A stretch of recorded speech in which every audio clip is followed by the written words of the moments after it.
Ayan, siya yung hinuli ko kanina. Hanga natuloy ng itlog, inkulong ko. Ayan, may itlog siya, nakakatuwa naman. Marami silang ng itlog ngayon. Nangingitlog ka na rin pala, ha? So, lahat pala ng hulo, nangingitlog na. Tingnan natin dun sa kabila.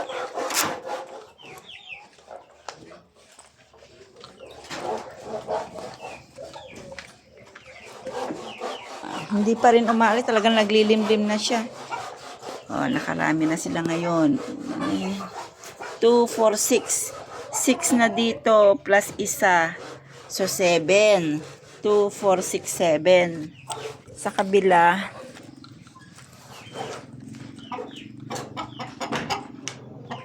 8, 9, 10. Tatlo dito, 7 doon. So, 10. 10 ngayong araw. Dito naman sa isang hulo, apan sa amit baddi-baddi ka, nabuong di Mason eh. 2, 4, 6, 8. Yun, yung isa, basag na yung isa doon, hindi pala dagdagan ngayon. Dati 8 na yan, 2, ngayon 7 na lang.